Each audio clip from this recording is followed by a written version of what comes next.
बहुत दिन पुरानी बात है। एक जंगल में एक लोमड़ी रहती थी।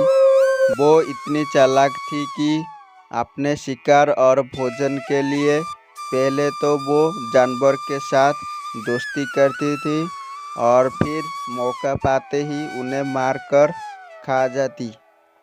उस लोमड़ी का इसी आदत वजह से उसे सभी दूर रहते थे। एक दिन उसे कोई भोजन नहीं मिला।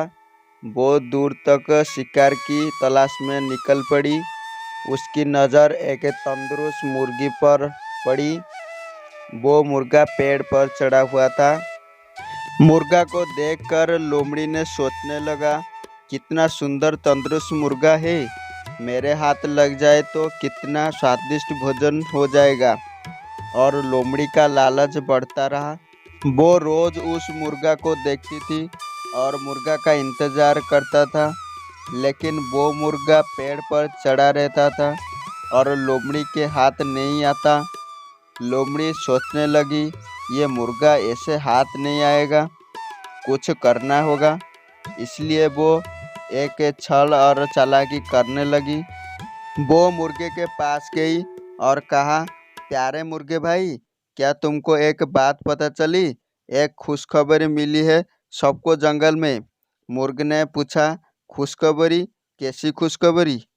आकाशवाणी हुई है और भगवान ने कहा, इस जंगल में कोई भी जानवर को नहीं मारेंगे और सब मिलजुल कर हंसी हंसी रहेंगे और कोई किसी का नुकसान नहीं करेगा।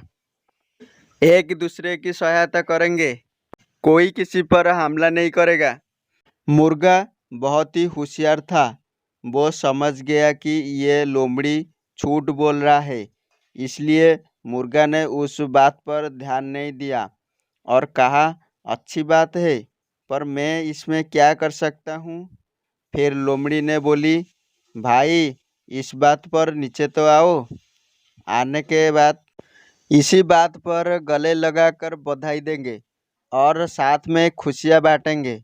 मुर्गा लोमड़ी का चालाक समझ चुका था। इसलिए वो मुस्कुराते हुए बोला, ठीक है मेरी लोमड़ी बहना, तुम पहले उन दोस्तों के गले मिलकर बधाई ले लो जो इस तरह खुशी खुशी दौड़ आ रहे। मुझे पेड़ से दिख रहा है वो। लोमड़ी ने हैरान होकर बोली, मेरे कौन सी दोस्त? अरे बहन, शिकारी कुत्ते भी हमारी दोस्त हुए ना। वो भी बधाई देने के लिए यहाँ आ रहे हैं। शिकारी कुत्ते के नाम सुनते ही लोमड़ी थर थर कांपने लगी और वो डर गया और डर के मारे वहां से भाग गई। मुर्गा ने हंसते हुए कहा, अरे बहन, कहाँ भाग चले हो? आपसे हम सब दोस्त हैं, डर किस बात का है? इस कहानी से हम ये सीख मिलती है कि धूर्त और चालाक लोग से हमेशा सतर्क रहना चाहिए और चतुराई से काम लेना चाहिए।